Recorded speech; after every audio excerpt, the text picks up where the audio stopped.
Et salut, c'est Lilro pour la chaîne Moto63.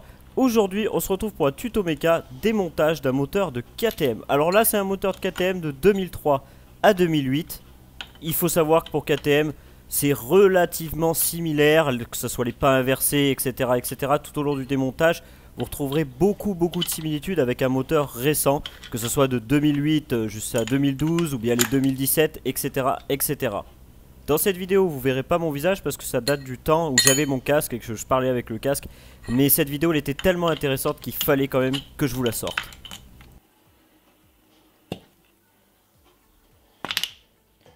Vous prenez les vis, vous les remettez à leur emplacement à chaque fois. Et pour tout le démontage, j'essaierai de pas trop le répéter, mais souvenez-vous bien de ça. Le démarreur, rien de compliqué, vous avez juste à le tirer. Pour attraper les filtres à huile, moi j'utilise une pince à bec.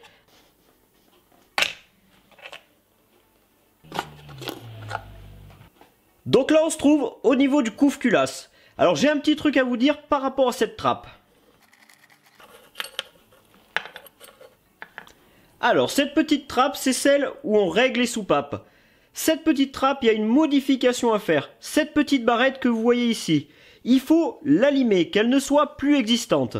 Pourquoi? Parce que ça améliore le passage d'huile et très peu de personnes le savent. D'ailleurs, si vous commandez cette partie chez KTM au jour d'aujourd'hui, vous n'avez plus cette barrette. Bon, avant de démonter, je veux quand même vous prévenir, l'ancien propriétaire avait déjà démonté. C'est-à-dire qu'il avait enlevé l'arbre à cam, il m'a dit qu'il avait enlevé la chaîne de distribution mais qu'il l'avait remis. Il m'a dit qu'il avait enlevé le piston. Il savait même pas s'il avait remis le piston. Donc c'est vous dire le genre de Gugus, donc on risque d'avoir des surprises à mon avis. Donc il y a 1, 2, 3, 4, 5, 6, 7, 8 vis enlevées et la trappe devant de la pompe à eau.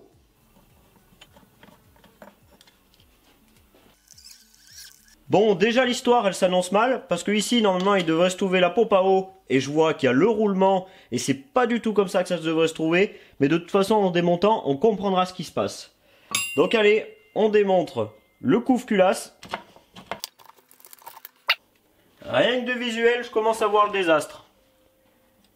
Bah déjà, normalement, on doit enlever la chaîne avec un dérive-chaîne. Et pour re-rifter la chaîne, il faut la mater. Alors déjà, pour l'enlever, là, il a forcé comme un goré. Enfin, je sais pas ce qu'il a fait. Bon, c'est pas grave, de toute façon, on va démonter le moteur en entier. Donc ça, ce que je vais enlever, c'est l'arbre à cam. J'ai oublié un petit truc. Le tendeur de chaîne de distribution. Pourquoi j'y ai pas pensé? Parce que il avait déjà enlevé la chaîne de distribution et d'habitude je la vois tendue, donc je pense à enlever le tendeur pour la détendre. Pour enlever le tendeur c'est facile, t'enlèves le vis du milieu. Bon, certains tu vas devoir dévisser ou visser, bon celui-là t'as rien à faire. Ensuite t'enlèves les deux petites vis, celle-là, et t'enlèves ton tendeur, tout simplement.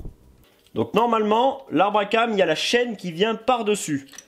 Je vous aurais fait voir que normalement comment aligner les repères de l'arbre à cam.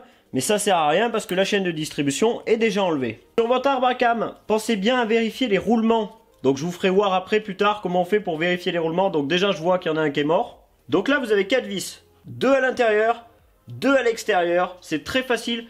Habituez-vous à desserrer en croix. Quand vous démontez, faites bien attention à vos pions de centrage. Soit vous les récupérez, vous les mettez dans une petite boîte. Soit vous démontez votre culasse et vous faites bien attention qu'il ne se retire pas. Allez c'est parti, on va démonter la culasse. Si jamais vous voyez que ça a du mal à sortir, mettez un petit coup de maillet. Alors essayez quand même sans le maillet pour voir. Vous voyez comme il a déjà démonté, ça s'en va déjà tout. À mon avis il n'y a pas de piston parce que j'ai vu le cylindre bouger.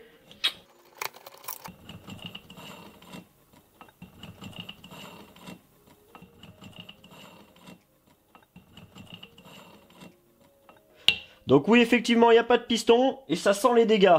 Donc effectivement, il y a bien une soupape qui a cassé à l'intérieur. Donc maintenant, il n'y a plus qu'à changer les soupapes et à voir si ça n'a pas touché la culasse ni le guide soupape. Et ça, on le verra dans une autre vidéo. Donc là, on va enlever le cylindre. En tout cas, vu d'ici, ça fait vraiment la gueule la bielle. Bon allez, c'est parti. Waouh. Je vais vous la faire voir. De ce côté, vous allez voir, vous allez rire à mon avis. Enfin, je sais pas s'il faut rire ou pleurer. Faire voir le cylindre à la caméra. Par contre, ça risque de faire un petit focus. Donc voilà, j'ai pas besoin à mon avis de vous en faire voir plus pour vous montrer que c'est complètement KO. Bon, je vous fais voir la bielle. Comme je vous disais tout à l'heure, je sais pas si je dois rire ou pleurer. Donc elle part un petit peu par ici. Et à l'intérieur, je vais amener l'appareil photo pour que vous puissiez voir. Il y a vraiment des bouts de piston partout. Alors comme vous pouvez voir à l'intérieur, il y a du dégât. Donc je tremble un peu, j'ai pas pris le stabilisateur pour vous faire ça. Mais de toute façon on démontera et on verra dans quel état c'est. Bon, j'espère que cette vidéo vous aura plu. Un petit pouce bleu pour le travail effectué, bah ça fait toujours plaisir. Et on se retrouve très prochainement pour la suite du démontage du moteur de KTM. Salut les gars!